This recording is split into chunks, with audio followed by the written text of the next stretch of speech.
Pinabulaanan ng ilang senador ang umano'y pagpapalit ng liderato ng Senado ayon kina Senate President Pro Tempore Loren Legarda, Senate Majority Leader Joel Villanueva at Senator Jinggoy Estrada. Solido ang tiwala at suporta ng mayorya ng mga senador kay Senate President Juan Miguel Mig Zubiri. Tinawag naman itong intriga lamang ni Senator Nancy Binay.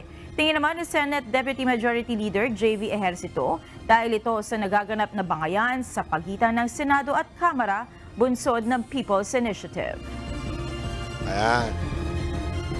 At syempre, meron tayong hindi pinagkakasunod sa House. Hindi yan, divide and conquer siguro para nagbabanggaan yung dalawang House dalawang houses. Malayo na talagang magkakaroon nito na. Pero sa ngayon, talaga ito mahirap palitan si Senate President Zubiri.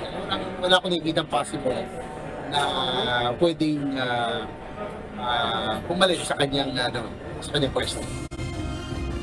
Ayon naman kay Senator Zubiri, wala siyang nalalaman na plano ng kanyang mga kasamahan na patalsikin siya sa pwesto. Gayunman, pinauubaya na anya ang desisyon sa mga miyembro ng Majority Bloc.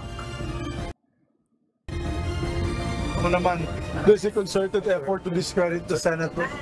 Nalaman ko pa yan last week pa. Alam mo, grabe ho ito.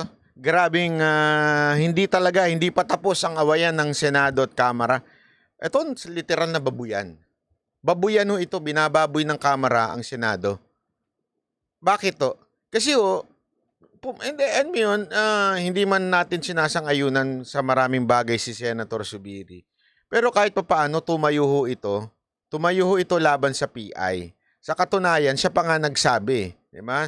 Kinausap na namin si Pangulong Marcos at sinabing, eto na, ako na mamumuno itong Senado.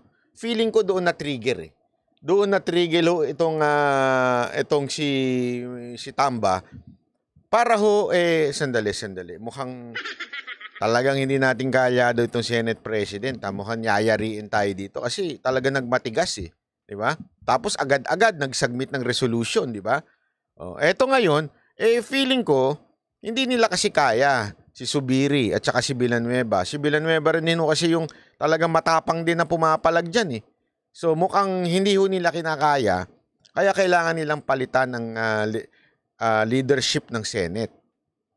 Hahanap po siguro sila dyan. Hahanap po sila ng hindi natin alam kasi may nagsabi nga sa akin. Sabi ko, sino naman ang kakampi sa kanila dun? Sabi nila, billion yan. Ang usapan dyan, billion. Alam mo ba ibig sabihin ng billion? Hindi milyon billion ang usapan pagka Senate President ng usapan. Lahat kakainin, kahit tayo siguro kakainin, bigyan ka ng billion. Hindi totoo. Ikaw ba, nagtanong ikaw ba, Ninyo? Pag binigyan ka ba ng billion, kakainin mo yung tae mo? Hindi, sa tingin ko ngayon nga lang lahat na sinabi mo maganda kay Senator Bongo tsaka kay Pangulong Duterte, kinain mo, magkano? Wala pa sigurong bilyon ng bigay sa'yo. Hindi, ako nagtatanong lang. Anyway, ikaw naman nagsabi na bayaran ka something Parang ganun. Ako, di nga ako sure Malay ko ba kung nabayaran ka? Hindi obvious? Hindi obvious na nabayaran ka. Hindi. Pero, ang tanong, ngayon na bumaligtad ka, magkano ba? Tanong, di ba? As in, sobra mong binababoy si Pangulong Duterte ngayon grabing sobra kang alagad ni Senator Bongo nun, sobrang sip-sip mo nun. Yeah. Magkano lang yun? May milyon na ba yun na binigay sa'yo? Paano pa kaya kung bilyon? Alam mo yung bilyon? Pwede ka na mag-retire sa kahit anong vlogging yan. Pag binigyan ka ng bilyon, bibili ka na ng lahat ng lalaki, bibilhin mo na. Kasi yung mga lalaking nakakukuha mo ngayon, parang mga squatter sa tabi-tabi. Di ba?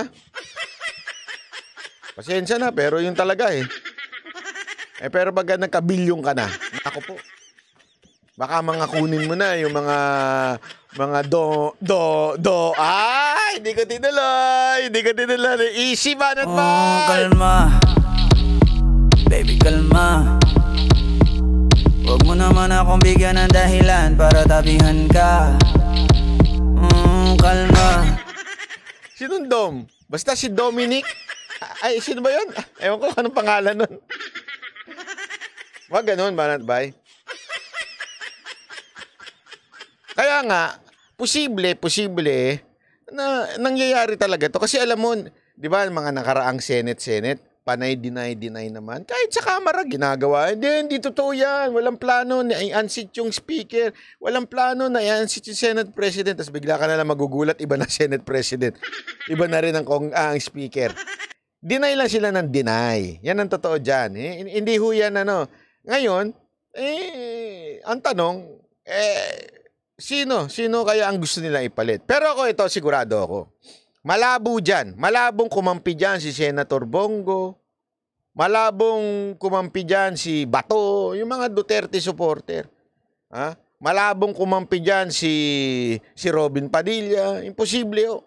Hindi ho yan papayag na magkaroon na speaker na utos-utusan lang ni Romualdez.